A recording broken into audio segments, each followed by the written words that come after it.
It was produced from 1982 to 1994. It wasn't upgraded, but people kept using it for many different things. So Engagers, welcome back to another episode of the Professor Game podcast. We have a repeat guest today, Jesper. We again need to know, are you prepared to engage? I am, and thanks for inviting me back.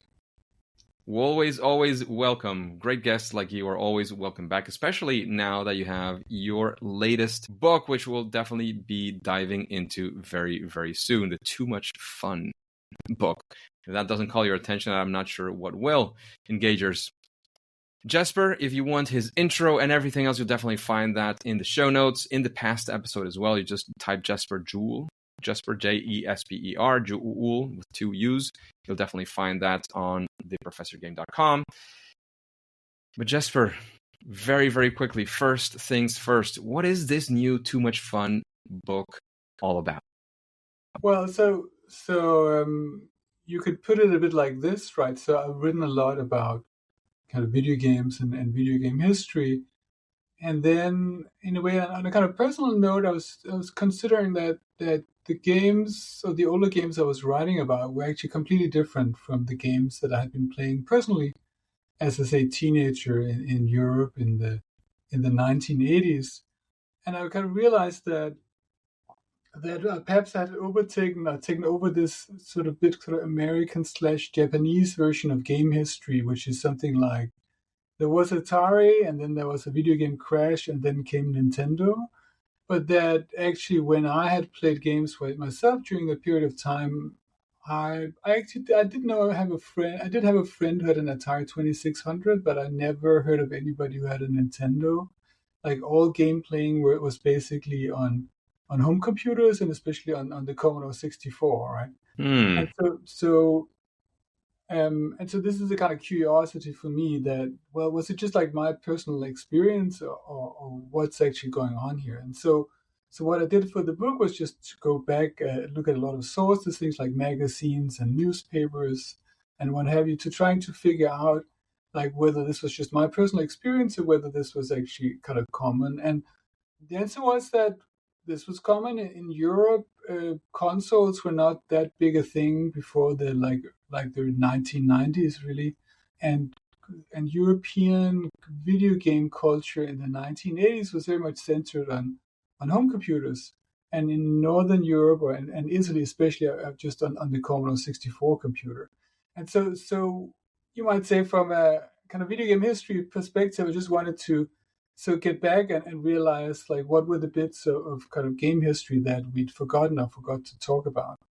And then even like in the US, it's also pretty clear that like, remember companies like Electronic Arts and Activision, they were making home computer games in the 1980s, and including on the Commodore 64, right? So there was just like a lot of history that was very clearly out there, but that we kind of had forgotten. And I feel, especially even in sort of game studies, especially, I had forgotten. I didn't talk about it anymore, right?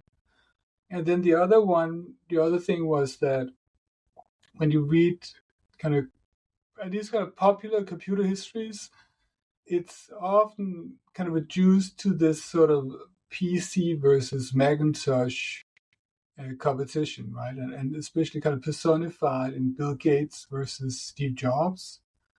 And then think about it, that's actually not how I recall that period of time either. So I also had to go back and look at things like kind of sales charts and so on, and realize, yeah, it's true, this was not like a big thing during the like mid 1980s when I was a teenager. So I got found a catalog from a local computer store from that time who was selling, and this was like a university computer store. And so that 1984 catalog had, I think, the ZX Spectrum, the Commodore 64, the VIC-20, and the TI 99-4A. Right, so they didn't actually even at that point sell PCs or Macintoshes at the university computer store, right? So it was just a realization that there was just like a whole kind of part of computer history that also got a little erased, right? And this was also true in the US even, right? That if I look up kind of charts or these kind of market surveys from the mid 1980s, it's actually the Commodore 60, the Commodore was the kind of dominant home computer manufacturer in the US, right? So there's that, right? So I think also there's a kind of computer history which kind of tends to be kind of forgotten, right? And one of the things that I was seeing when sort of looking into your what you're doing is that as I mentioned in the pre-interview chat, I didn't get to enjoy the Commodore 64 in its early days. It was unusually long and very varied as a life, different to others. Why did you choose to frame the story in 5 lives? Like you've mentioned some of the things that surprised you, but what's the 5 lives about? All right, so it's also a bit about that I wanted to write about this computer, right? And I talked to Nick Montfort and Ian Bogost before, who edited the Platform Studies series on MIT Press, which has lots of kind of interesting books about kind of computer platforms and game platforms, and has this whole thing about talking about both about, say, why was a platform designed the way it was, and what is the actual hardware like, and how do people use it afterwards, after it's been designed, right? And then again, I thought about, well, what's my own history here? And then I was thinking about just writing about, say, like my own sort of very kind of intense kind of computer subculture relation to the machine. But then, like, I talked to many different people and read a lot of magazines, and I realized that I think it just was better to kind of realize that even though this machine wasn't upgraded, which is a little weird, right? It was produced from 1982 to 1994, and it was like the best-selling kind of home computer in the world during that time. It wasn't upgraded, right? Because Commodore was always hoping that there'd be a newer machine that would replace it, right? But people kept using it, but then people just used it for like many, many different things over time. And I thought that was actually the interesting kind of bit, was to think about how this machine was just thought to be just completely different things during all of those years, even though it didn't actually change, right? And so that's the 5 lives, both that it actually was produced much longer than anybody had expected, but also that people kind of kept reinventing it in a sense, right? So the first life, when it was kind of just came out and it was being promoted, it was sort of promoted as this kind of very serious machine. So it's like one you could use for education and for business and for learning about computers. With games, it's just a kind of little footnote, right? Games weren't prominent in the early advertising. And then I think sort of after a few years, it got to be seen as a game machine. And I think that's probably like the primary reputation it acquired and still has. It was a machine that people would use for playing games and for making games and for typing in games from magazines, right? And then the third life is where it became a kind of ticket to a computer underground. So, well, I personally, and as I talk about in the book, just spent many years, many late nights sort of cracking software, like removing the copy protection from software, which I'll not I won't defend that like morally, but it was great fun and great competition. But then also being part of this kind of what we call it, the demo scene, all of these kind of where we meet up like several hundred kind of kids and compete in making kind of these kind of demos, these kind of programs that would just show kind of music and sound and graphics and new programming tricks, right?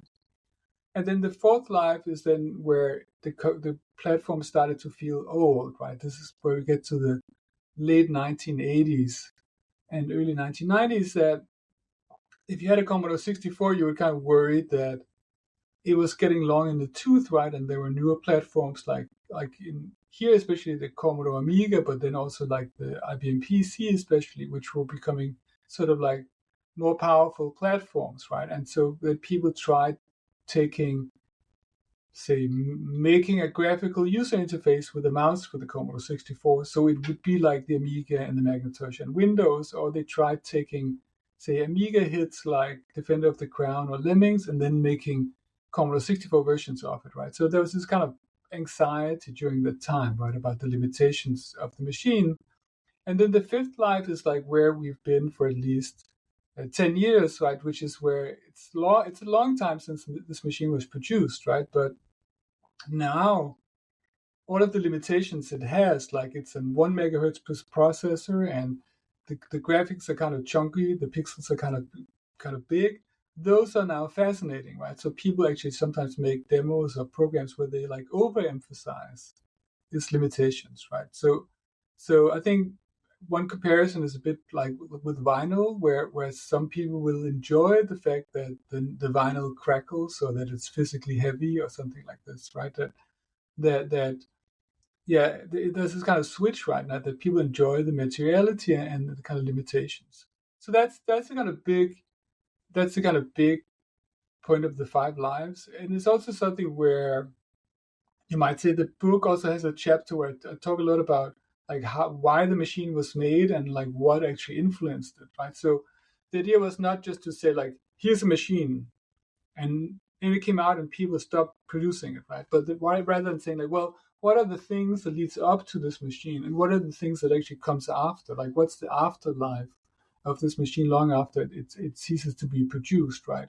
And not just as something that's kind of obsolete, but something that just has a much more kind of longer life. And I think that was to me what was the interesting thing to try to do here. It's, and I hear you, and I realize that it's not just nostalgia, right? In computer history, like there's more to that. It's a single machine that had a sort of, as you were saying, many cultural lives. Like it was different from the first and the second, third, fourth, fifth. They're very different, right?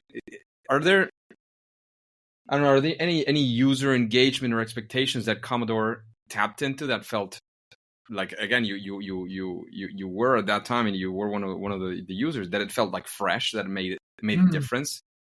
Because of course we can all only almost like think about what they did for the time and hypothesize on that, but then on the second, third, fourth, fifth live, it's just something that happened, right? But so for that moment, was it fresh? Like what was very different that made people engage more with Commodore 64? Well, I mean, so when it came out, it was so well, realistically. So I have a few kind of diagrams of kind of computer history in the book. Let's see if I can actually show it this here without it blurring. So one of the things I talk about is that let's see. Sorry about this. Yeah. So let's see if it blurs. So basically a way of thinking about so this is the idea that the Commodore 64 is not just someone gets an amazing idea and makes a computer, right? But it's more like there's been lots of computer-like devices. So like the 1965 Italian Programmer 101, which is a programmable calculator, but which some people call the first programmable computer, right? Their typewriters and all these kind of terminals and so on. That leads up to the Commodore 64, right? And later you have other computers, right? But the funny thing is that if you look at this kind of history, you realize that most of the computers were not really designed for making games, right? So you might say that I think there's an argument that they wanted to make Pong on the Apple II, right? But all of the kind of hardware features you might have, like sprites for moving objects around or scrolling the world, are actually kind of rare on early computers, right? So it's only really like the Atari 8-bit computers were designed for making games, but like the IBM PC wasn't, the Macintosh wasn't. So some of these didn't even have color in the beginning. So there were kind of relatively few computers early on that were actually designed actively for making games, the same way that you might design a kind of arcade machine for making games, right?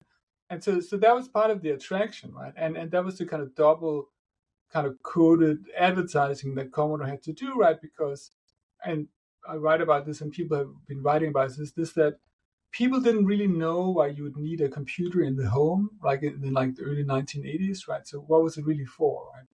And so everybody, I think, or perhaps kids especially, understood that computers were really good for playing games, right? But it's very hard for parents to justify buying that device so the kid could play games. And therefore, Commodore was advertising this as something that was either kind of serious or especially very good for kind of helping your child further in the world. And Commodore had these ads that some of the engineers called guild advertising. So these were basically, there's one called job interview. So a young man goes to a job interview and then he gets rejected because he only played video games. He didn't know anything about computers, right? And therefore you should get a Commodore 64 or VIC 20, right? And there's also one where the parents send the kid off to college, and then the kid immediately comes back because they hadn't given him a computer so he could kind of learn and be prepared for the world, right? And so that was, and so, but at the same time, of course, I think people understood that it was also really good for game playing, but that just kind of wasn't front in the advertising. But at the same time, of course, Was that maybe like a little bit of shame in yeah, a way? Like there was shame associated to people playing video games. yeah. I mean, of course, it was seen as a waste of time, and I guess it still is to some extent, right? But of course, at the same time, like when they were designing the machine, and especially the video chip, they were looking at like the designer Al Sharvanshir, who I interviewed, and so the other people at Commodore, they were looking at arcade games, and they definitely wanted to have arcade games like on the Commodore 64, right? So the chip was designed with games in mind, but that was not really how it was advertised initially, right? So, but at the same time, so it's kind of weird back and forth. But when you open the user's guide, it talks very immediately about that you can program your own arcade games, and that's one of the cool things about the computer, right? So you might say there's like several layers or even sometimes contradictory kind of communication going on, right? But definitely the sense that you can't sell a device just for playing games or a computer just for playing games. You have to sell it as something else first. But then I think then what happens in a few years is just that this idea of this being a game computer just takes over kind of completely, right? And it's considered, people dismiss it as a kind of game computer, right? But this was also at a time where, as I said, things like the IBM PC and the Macintosh were of course like way more expensive, but they were also black and white, right? That there was a sense that a serious computer should probably be black and white and not have any kind of serious things like sound, and especially not like kind of action graphics, right? And so also I think it's important to think like how long time does it take before PCs can actually do something like you could on a Commodore 64 in like 1982, or even on the Atari 8-bits in 1979. So the first, say, scrolling kind of platform game is usually thought to be like Commander Keen from 1990, right? So it's kind of actually pretty weird, right? This actually takes almost 10 years for IBM PCs to catch up to these kind of small, much cheaper home computers. And I think it's pretty clear this was like a deliberate decision from IBM's part, right? That they didn't want to have this kind of unserious stuff on their computers, right? Because it would just be harder to sell them. Yeah, and so I think that's, you might say that users understand what a computer is for, even if everybody else didn't want to admit it, that they understood that a computer was in part for playing games, right? And You know, as you're saying, like the C64 was eventually primarily known for games, right? yeah, That's what it eventually became, and it found a different kind of sort of attraction to people. Players spending hours, days, whatever amount of time with it. What do you think it is about the platform that created such a deep, play habits and loyalty to the platform in a way? well, I mean, it had a few things. So, because it was much easier. So other platforms at the time, IBM PCs, like Spectrum, like Amstrad here, they were just it was kind of hard to move graphics around the screen, right? So remember back in those days, computers were kind of slow, right? So today, when you do graphics, basically the computer just behind the scene just like erases the whole image, draws a new one, pops in everything, shows a new image, and can easily do that like hundreds of times a second. You couldn't do that at the time, right? So people would have to like in a way erase the pixels and then like draw them again, and sometimes it would flicker. But like the Commodore 64 has this thing called sprites. So basically, you have these graphical elements that you can move around kind of quite easily, and they're kind of it's kind of layered graphics in a sense. It's very close to arcade games at the time. This is very easy to make those kind of games or kind of moving graphics. And then there's various other things. There was kind of facilities for scrolling the world. And remember, this was not actually super common on home computers. So I write about a game called Son of Blagger, and this is from 1983, and I think it's probably the first platform game ever that scrolls in all four directions. So remember, like, and also this is prior to Super Mario Brothers. Super Mario Brothers is several years later, even in Japan, right? At Super Mario Brothers, you can only move like to the right. right? But this like several years before that, there's a game or many games where you can move in all directions in a platform game.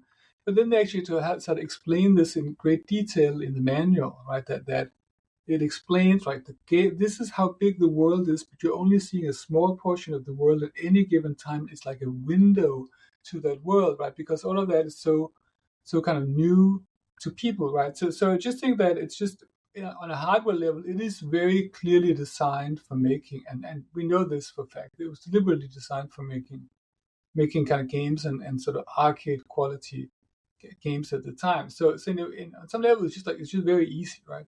Another thing I think that made this device super popular was it had a very good sound chip. So this was a bit like very close to these kind of analog synthesizers, like Moog synthesizers or things like this from the late 1970s.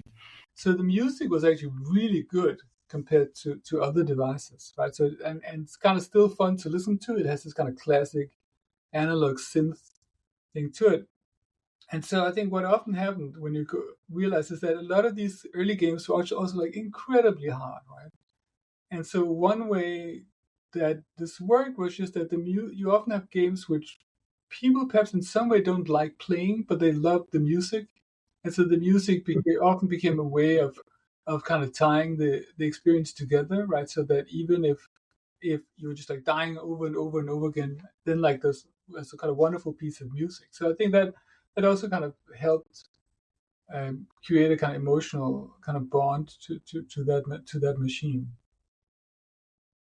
Amazing, and you, like one of the things that you mentioned as well at the start was how you yourself started sort of decoding things and beyond the ethical side of all of that. But I think it in many ways it's sort of a masterclass in community driven engagement. Yeah, right? yeah. It was the community building this over. Do you think there's anything that this can, this kind of engagement, the way they did things, they can teach, tech platforms, online communities today? Can they learn about this, creating this subculture, that sustains itself over time? It eventually detached from the Commodore 64 itself, like the machine's still there, but the people who created it, and took a life of its own. Are there any lessons you think we can take for today's games, communities, and whatnot? No, it is interesting actually. So I and some other people talked to so interviewing Charpentier, the designer, and he chip designer. He hadn't really been following Commodore 64 culture, and he was kind of surprised at all the kind of things that people had been doing, like it's way beyond what he envisioned, right? And then you might say, well, what did he feel about the fact that people had found all these kind of glitches and were making the chip do all the kind of things that he wasn't supposed to do? And like he was completely fine with it. Like he was completely accepting of that. Like he'd done something, and it was just he wanted people to do all kinds of crazy stuff with it, and they did, right? So he was fine with it. But the lesson, if there is a lesson, then I think is that what's also weird about the early device like this is how easy it is to crash it, right? So it's a machine that when you start it, you can program it in the basic programming language, and it's actually it's very inviting when you turn it on, right? Because it says ready, and then you can type commands, but you can also move the cursor around and draw pictures with these little graphical symbols and change color and so on. And so that's a lot of fun. You could also type, okay, this is actually pretty fascinating at this time, right? You could type, say, question mark like 10 plus 42 or something, and it would be a little kind of calculator for you. So it could do a lot of stuff, right? You could also do a technical command called poke 1,0, but if you type that, then the computer just locks up. And then it didn't have a reset button, so you have to turn it off and turn it on again. And if you use the Commodore 64, there's a specific movement where you move it down and you move it up. I should probably actually show you. For those of you who are listening to this, he's bringing up actually the C64 to show us something. So there's this power button on the side. I get blurs out a little, right? And so then you basically you turn it off, and then you turn it on. And then you do and of course you crash it pretty often, right? So if you instead of like poke 1,0, then the computer crashes. Turn it off, turn it on, right? And this is the thing, of course. And so modern computers don't do that, right? You're not supposed to be able to crash your phone or your computer, right? And so I think that in a way is a good thing, but it also means that there's a much narrower idea of what you're supposed to be using the device for, right? So that you're not supposed to interact with the video chip this way. You're not supposed to do this thing with the sound chip. You're not supposed to have access to this stuff, right? And that just means that the range of what you can actually do with today's devices is much narrower than it was back in the day, right? And so that this also means it's much harder for you to take your PC device or your phone device and use it in other ways than was intended, right? And so the flexibility of that time also just comes from the fact that there's just no limits, right? If you want to do something that crashes the computer, go ahead. It's just your own problem in a sense, right? And that in a way gives a lot of freedom. Of course, They were not giving tech support to people who were crashing their computer. No. Yeah, it's true. And so that gives it a lot of flexibility. And I mean, I'm not sure. I mean, it's not an easy problem to solve, right? It's not just like let people crash their phone all the time, because people actually don't want that, right? But certainly, like in this process of streamlining devices, that also you also lost the ability to be able to tinker on lots of levels, right? And also that a device like the Commodore 64 just starts in programming mode, right? And devices don't do that anymore. And you might say, well, on one hand, it's great. It's much easier to use computers. On the other hand, you're not automatically being introduced to kind of programming concepts when using a computer. So much smaller percentage of computer users can even program. You start straight on creator mode rather than user mode is what I'm taking from that. Yes, I think that's true. And so, I mean, I'm not going to say, well, if only Apple or Google just made the devices this way, but you generally can see that part of the streamlining also kind of removes a lot of the flexibility and a lot of the, I'd say, invitation to be kind of programming creatively. Interesting.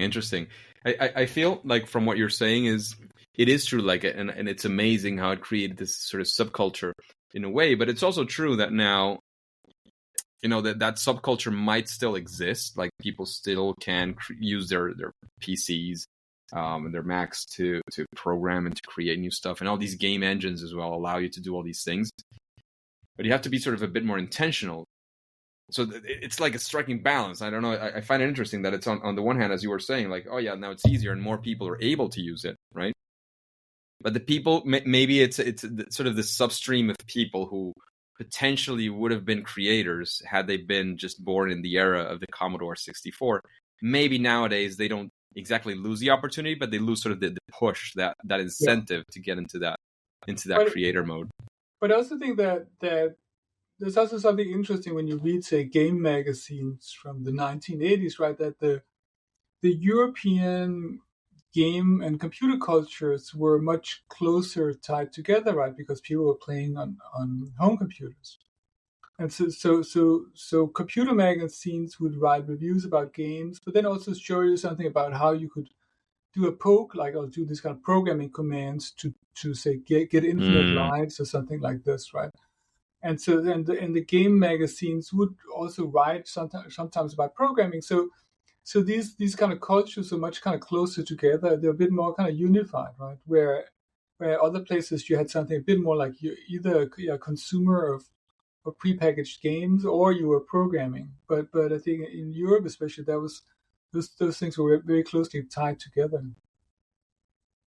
Jesper, this has been an amazing dive into, and at least for me, provocateur in the sense of now I definitely want to make sure I read your book. I do have one last question before we take off to make sure at least this one gets in. Is there something from that what we've been discussing, you know, the opening up to being in creator mode? I don't know, is there anything else that you think a lesson that C64 can teach us about building things that actually last in time? Mm-hmm.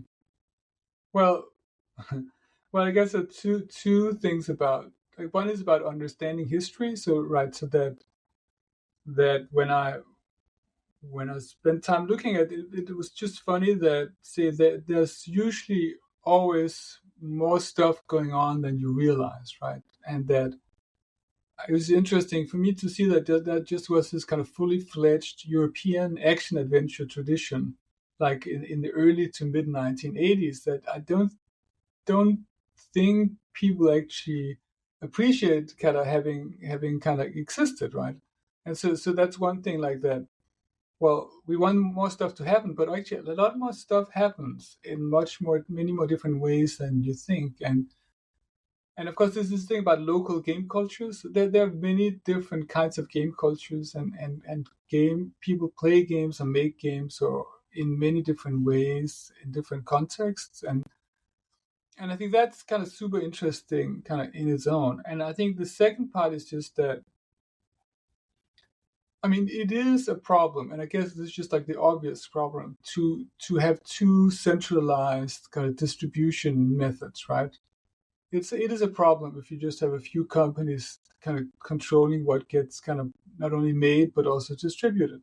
And I think that's kind of pretty obvious, right? And so something like the famed Nintendo was a kind of seal of approval or quality seal that was meant to show that this is like well-designed software. Of course, that also just kind of super limits like all the crazy experiments, right? And so I think it's just important to make sure that it's fine. You can have the super curated like app store or what have you, but it's actually important to make sure there's just always space for this kind of wilder experimentations, right? And then you do see the walls closing in a bit, right?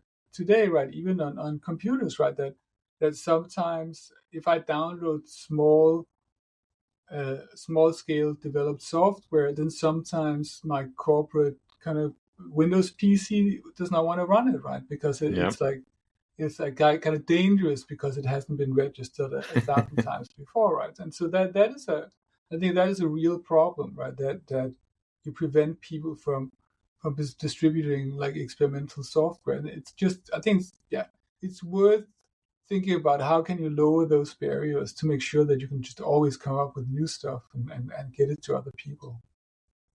And make sure it works as well. Jesper, it's been an absolute pleasure having you back on the podcast. We talked about so many interesting things. We Thank you, Rob. Into nostalgia as well. Thanks for being here. If you have any final piece of advice or anything, please do let us know where we can find your book, and then we'll say it's for now at least game over.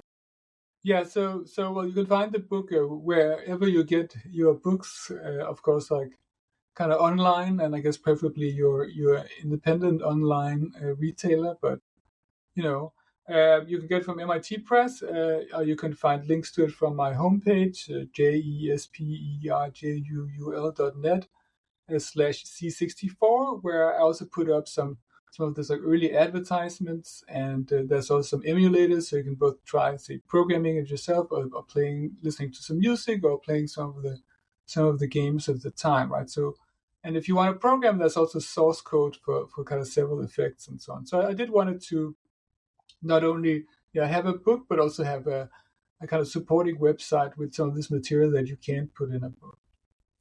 Amazing. Thanks again, Jesper, for being here. However, at least for now and for today, it is time to say that it's game over.